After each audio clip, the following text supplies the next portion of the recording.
आरक्षण बचाओ संघर्ष समिति के तत्वाधान में धरना प्रदर्शन कार्यक्रम का हुआ आयोजन। जी हां, आपको बताते चले कि आज वाराणसी के अंबेडकर पार्क में समिति आरक्षण बचाओ संघर्ष समिति के राष्ट्रीय कार्यक्रम के अंतर्गत वाराणसी जनपद में भी कार्यक्रम और धरना प्रदर्शन का आयोजन किया गया, जिसमें निजी क्षेत्र में संविदा भर्ती सेना में भर्ती शिक्षा के बाजारीकरण और सच्चर कमेटी तथा पिछड़े वर्ग के कर्मचारियों की पदोन्नति और पर विशेष चर्चा, श्याम पदोन्नति पर विशेष चर्चा बड़े भाई श्याम नारायण जी जॉन कोऑर्डिनेटर के द्वारा किया गया। कार्यक्रम में जिलाध्यक्ष विनोद कुमार ने आरक्षण बचाने के लिए आजीवन संघर्ष करने की बात कही। कार्यक्रम का संचालन प्रदेश सुदर्शन राव बौद्ध प्रदेश अध्यक्ष SC/ST बेसिक शिक्षा संघ ने किया। इस कार्यक्रम में महामंत्री श्री राम जी, सुरेंद्र जी, राजेंद्र प्रसाद, वीरेंद्र जी, संतोष कुमार, अमित कुमार जी, काली प्रसाद, विजय प्रताप और ओम प्रकाश जी तथा अन्य लोगों ने बढ़ चढ़कर हिस्सा लिया और कार्यक्रम को सफल बनाया। यह मांग पत्र जिलाधिकारी के माध्यम से राष्ट्रपति और राज्यपाल को देकर यह बताया गया कि जब तक हमारी मांगें पूरी नहीं की जाएंगी तब तक हमारा कार्यक्रम धरना प्रदर्शन के रूप में परिवर्तित होकर सभी को बदलने का काम करेगी। कार्यक्रम का संचालन और समापन सुदर्शन राव तथा कल्लू सोनकर जी के द्वारा किया गया। बाबा साहब अमर रहे, अमर रहे, अमर रहे। सावित्रीबाई फुले अमर रहे, अमर रहे, अमर रहे। सावित्रीबाई फुले अमर रहे, अमर रहे, अमर रहे। बाबा साहब अमर रहे, अमर रहे, अमर रहे।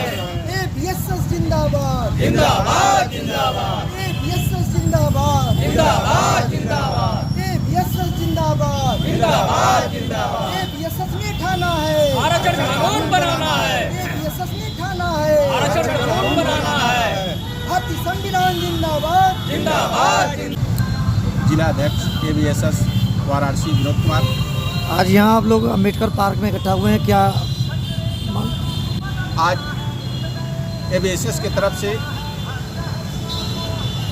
प्रमोशन में आरक्षण तथा हमारी जो स्पेशल कंपोनेंट की योजना है, जिसके तहत सरकारी सेवा न करने वाले लोगों के लिए आर्थिक एवं सामाजिक रूप से पिछड़े लोगों के लिए उत्थान के लिए व्यवस्था थी, सरकार उसे धीरे धीरे कम कर रही है। मैं सरकार से पुरजोर मांग करता हूं कि हमारी जो कंपोनेंट व्यवस्था को आर्थिक क्षति पहुंचाए हैं उसको बहाल करके आर्थिक और सामाजिक रूप से कमज़ोर वर्ग को SC/ST OBC को मुख्य धारा में डालने के लागू किए करे, यही हमारी पुरजोर मांग सरकार से है। अगर सरकार आपकी मांग पूरी नहीं करती है तो उसमें नई रणनीति क्या होगी आपकी? अगर सरकार हमारी मांगें पूरी नहीं करती है तो हम जन आंदोलन करेंगे और नियम संगत के अनुसार मैं धरना प्रदर्शन कर अपनी मांगों को मनाने के लिए मजबूर करूंगा। अगर इसके बाद भी सरकार नहीं मानती है तो मैं समय आने पर सरकार बदलने का प्रयास करूंगा। मैं श्याम नारायण प्रसाद, जोनल कोऑर्डिनेटर, आरक्षण बचाओ संघर्ष समिति वाराणसी में। आज यहाँ कचहरी अंबेडकर पार्क में किस तरह का जो है आप लोग? आज ही के दिन 24 सितंबर 1932 को बाबा साहब डॉक्टर BR अम्बेडकर एवं महात्मा गांधी के बीच एक समझौता हुआ था, जिसे पूना पैक्ट समझौता कहा जाता है। उस समझौते के तहत बड़े अधिकार को छीनकर एक छोटा सा अधिकार मिला था। जो अधिकार यह था कि ये जो हकवंचित समाज है, शेड्यूल ट्राइब, उसको आबादी के अनुपात में हर क्षेत्रों में समानुपातिक आरक्षण दिया जाएगा, जिसके कारण वह समाज के हर क्षेत्रों में मुख्य धारा में आएगा। परंतु वर्तमान की सरकारों ने या पिछली सरकारों ने इस पर कोई अमल नहीं किया। आज तक आरक्षण का कोटा पूरा नहीं किया गया, बल्कि जो आरक्षण की व्यवस्था दी गई है उसे समाप्त करने का लगातार प्रयास किया जा रहा है, जिसके तहत सार्वजनिक उपक्रमों को निजी हाथों में बेचा जा रहा है, प्रमोशन में आरक्षण समाप्त किया जा रहा है, आउटसोर्सिंग से भर्ती की जा रही है, संविदा भर्ती की जा रही है। इस प्रकार सार्वजनिक क्षेत्र सिकुड़ता जा रहा है और ये समाज बिल्कुल अंतिम पंक्ति पर पहुंचने को विवश हो गया है। क्या मांग है आपकी सरकार? हमारी यह मांग है कि जो संवैधानिक व्यवस्था के तहत मुझे आरक्षण जो दिया गया है, उस आरक्षण को हर क्षेत्र में पूरा किया जाए, चाहे वो सेना हो, चाहे हायर जुडिशरी हो, चाहे केंद्र के तमाम उपक्रम हो, चाहे प्रदेश के हों, सभी जगह हमें समानुपातिक भागीदारी दिया जाए। अगर आपकी मांगें नहीं पूरी होती हैं तो आगे अगर हमारी मांगें पूरी नहीं होगी तो चूँकि पिछले 2011 से लगातार मैं इन बातों पर चर्चा कर रहा हूँ, कुछ बातें सरकार ने माना, कुछ नहीं माना। अगर सरकार ने हमारी बातों को नहीं मानती है तो यह आंदोलन हमारा गांव से शुरू होगा, गांव में जाएगा, ब्लॉक स्तर पर जाएगा, ज़िले पर जाएगा, ज़िले से मैं उत्तर प्रदेश सरकार की राजधानी में जाऊंगा।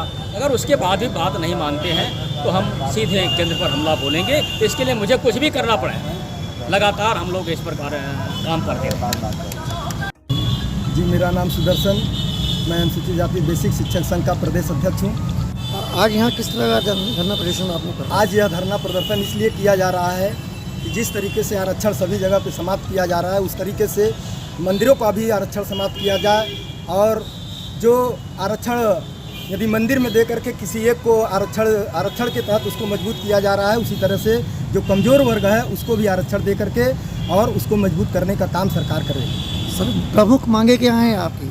यहाँ पे आज हमारी प्रमुख मांगे हैं, जिस तरीके से फौज से लेकर के और सफाई कर्मी तक की सभी आरक्षण की स्थितियाँ समाप्त की जा रही हैं, और आरक्षण की स्थिति को समाप्त करके लोग इनको और कमज़ोर बनाना चाहते हैं। और इस सरकार की सबसे बड़ी नीति यह है कि जो क्रांति होती थी उस क्रांति को ये लोग दबा रहे हैं और आरक्षण इसी तरह समाप्त करेंगे और आरक्षित लोगों को अपने अंदर समाहित कर रहे हैं। अगर आपकी मांगे पूरी नहीं होती है तो अगला कदम क्या होगा? अगला कदम हमारा यह होगा कि यदि यह सरकार इसी तरह से निकम्मेपन की तरह से चलती रहेगी और हमारे समाज की, खास करके SC OBC माइनॉरिटी की अगर इस तरीके से हनन करेगी, तो हम सभी लोगों को मिलाएंगे, गांव-गांव घूमेंगे और गांव के समस्त जो पेट में आग लगती है उस पेट की आग को लगाएंगे और इनके द्वारा दिए गए गेहूं और चावल को बंद करवाएंगे, न लेकर के तभी हमारी क्रांति प्रारंभ होगी वहाँ से।